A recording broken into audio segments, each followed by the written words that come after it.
Hey guys, welcome back to my YouTube channel. I just wanted to share a little story with you guys today when I actually quit my job. It's a pretty long story, but I'm going to try to be as brief as possible, but also give you the most important parts of it and try to not leave anything out because I think it's really important that entrepreneurs keep it real with each other when going through this process so we kind of have an idea of what to expect. Although we don't all go through the same things on our path to success, it's nice to know that you're not alone and that others have gone through certain things that may be similar to what you're going through, or to kind of get an idea of what you might be facing in this kind of situation. Back in 2019, I flew to Hawaii to go visit my family, and that was where I started to notice a turning point in my attitude and in my way of life and the things I wanted to accomplish. Before I went, I actually did this thing where it was like 21 questions. It asked you about your life. I had all these questions on there, like what's one thing that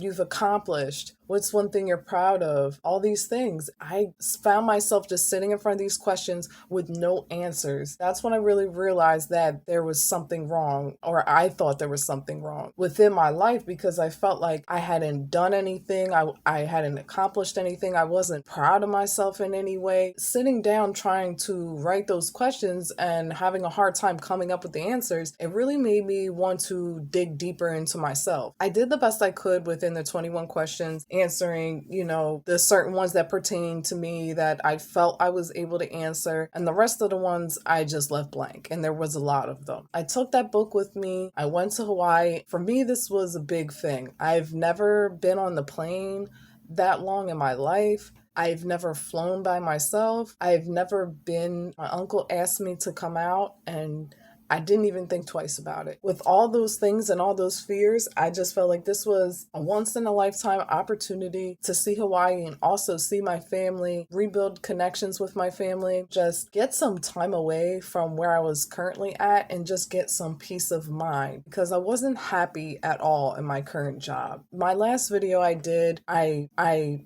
talked about an accident that I was in when I was 23. I was in an accident at 23. All these years, I kept thinking, oh, well, once I get back to whatever I was making at the time of the accident, which was pretty good money at the time, I'll be happy. And once I get there, I'll be happy. And I just convinced myself that once I had that pay again, that I would be happy. And all this other time before that I wasn't happy was because I wasn't getting the pay that I used to. And I really had convinced myself that until I actually reached the pay that I used to have, I was still miserable. I was still unhappy. This trip to Hawaii was really like, I guess I was kind of fed up with my job, my life in general and everything. And I decided, okay, I'm gonna go. I went for about 2 weeks. And as I said, it took a lot of courage because it was my first time by myself flying on a flight. I believe the first flight was 3.5 or 4 hours or something. And I landed, I think it was in Dallas. And then the flight from Dallas to Hawaii, I think, was 7.5, maybe 8 hours. So it was a pretty long trip. It took a lot of courage. I just felt like it was something that was like meant to happen. There was no amount of anxiety in the world that was going to stop me from taking that trip. It was just something that was meant to happen in my life. So, I took the trip. I had an amazing time. I had an amazing time with family. I went on hikes, which is in my last video you can check out. Anyway, it was a really amazing time. Before I tell you why I actually quit my job is because while I was in Hawaii, my uncle actually put a book in my lap, and I don't have it on my bookshelf here because my sister's actually borrowing it, but it's by Pam Grout, and I believe it was E Squared because I think the second one is called E Cubed, which I do have here somewhere. It was pretty torn, ripped up. My uncle put it in my lap, told me to read it, tell me, later what I thought about it. If you haven't read that book, you want to definitely check it out. I would say it has a lot to do with the power of your mind, positive thinking, and kind of like manifestation and manifesting things into your life. I had watched The Secret many years before, but I never was consistent with it. When my uncle put this book in my hand, I found myself on the beach reading this book, being really intrigued. It has some really cool experiments in it where you can do these experiments to see basically how your thoughts attract what comes into your life. I did a few of those and I actually started to see some things, and it kind of opened my mind more to this, law of attraction and things of that nature. And I went home with a really positive attitude. Out there, I was eating really healthy, taking hikes, waking up early, enjoying nature, just really getting back to myself and like my spiritual self. I had that trip. I came back. I was having a great attitude, but it didn't last long. It literally was like I felt so good and then it fizzled out, and I was like yearning for this feeling again. This feeling of like I was on top of the world and that I could accomplish anything and all these things. What I think it was just a little taste of this positive thinking and stuff into my life. Once I put the book down and I started to allow all these outside influences come into my life, that's when I started to lose this positive attitude. And I just like tanked right back into depression.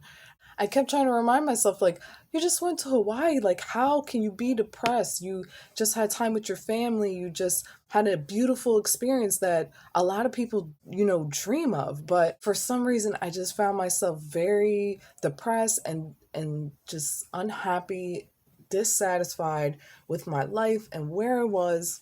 And it was just, I just wasn't in a great place. I feel like after Hawaii, I started to get even more depressed. It got to a point where I really started to question what was I doing with my life. I believe I was 33 or turning 33 around the time. I always wanted to help inspire the people, help other people in some way. But I felt like, until I could help myself, I couldn't help other people.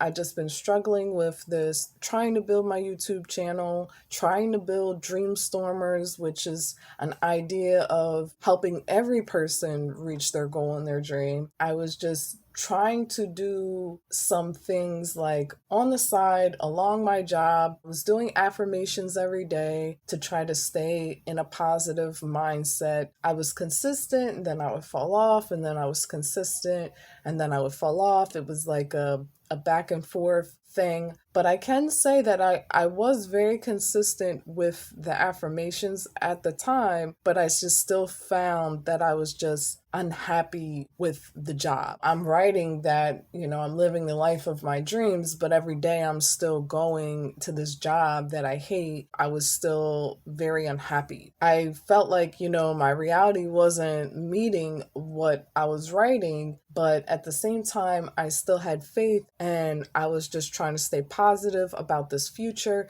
And I really started to believe it inside. I started to try more self-development. The first book that really helped me when I was at a point of, I'm talking about so sad, so miserable. I didn't want to get out of bed in the morning. I would just cry all the time. It was really breaking down my spirit, affecting my relationships with other people and family and friends. I just watched everything around me kind of start to fall apart. And although I had this job where I was making this good money and I had a pension and I had what other people would say is a great future, I was not satisfied with it and I wasn't happy. So I started to get really depressed. And the first book that I reached out was this, Love Yourself Like Your Life Depends on It. I do apologize. I'm not going to try to read his name and mess it all up, but you can see it's by Kamal. I'm not sure how to say his last name, but this book, it's very short. Let's see, it's about 55 pages, but I can tell you it's something that I did find myself rereading at least a second time. I actually did even write a little note. I've done some highlighting in here. This book, I can say, along with positive affirmations and some journaling and things, I can definitely swear by this book and say that